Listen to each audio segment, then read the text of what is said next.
पश्चिम बंगाल विधानसभा चुनाव 2026 में भाजपा की ऐतिहासिक जीत ने राज्य की राजनीति में बड़ा बदलाव ला दिया है। आजादी के बाद पहली बार बंगाल में भाजपा पूर्ण बहुमत की सरकार बनाने जा रही है।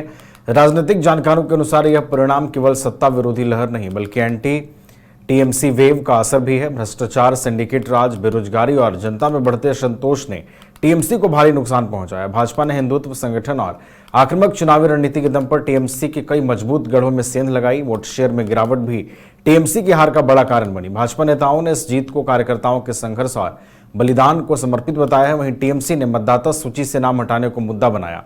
चुनाव परिणाम के बाद बंगाल की राजनीति में नए दौर की शुरुआत मानी जा रही है और सरायकेला जिले में भी बीजेपी कार्यकर्ताओं में इस जीत को लेकर उत्साह है और कांग्रेस के नेताओं ने भी अपनी प्रतिक्रिया दी है।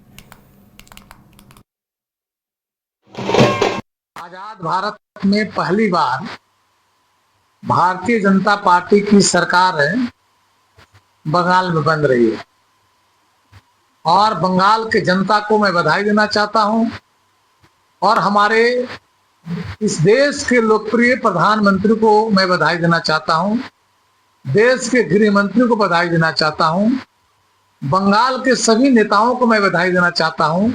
हम बंगाल में काम करने वाले प्रवासी नेता जो पूरे प्रदेश से कई प्रदेशों से आए थे, झारखंड से, उड़ीसा से, छत्तीसगढ़ से, सारे लोगों को मैं बधाई देना चाहता हूं। और झारखंड की जनता ने यह तय किया कि झारखंड को बचाना होगा, बंगाल को बचाना होगा तो किसी भी परिस्थिति में भाजपा को लाना होगा। और बांग्लादेश बनने से रोकने के लिए, महिलाओं की रक्षा सुरक्षा के लिए बंगाल की जनता ने निर्णय लिया और भारतीय जनता पार्टी पर भरोसा कर और हमारे राष्ट्रीय नेतृत्व पर भरोसा कर हमारे राष्ट्रीय अध्यक्ष नितिन नवीन पर भरोसा कर बंगाल की जनता ने वोट दिया है।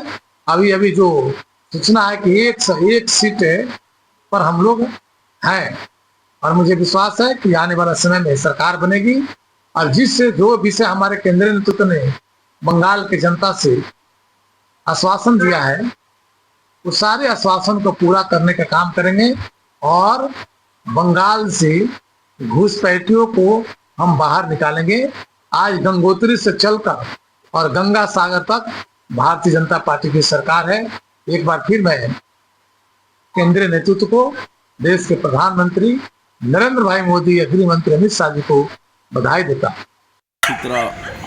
जनता समझ रही थी कि कौन आगे बढ़ रहा है। एमपी में वही हुआ, यही बंगाल में हुआ है। सारा चीज़ ईवीएम का कमाल है। ईवीएम पर चल रहा है बीजेपी। आज जो चुनाव आयोग का जो नीति है ये ठीक नहीं है। लग रहा है कि पाकिस्तान और हिंदुस्तान का लड़ाई चल रहा है। 2.5 लाख फोर्स दिया है। लोकल पुलिस को 500 मीटर की दूरी पर रखा गया है।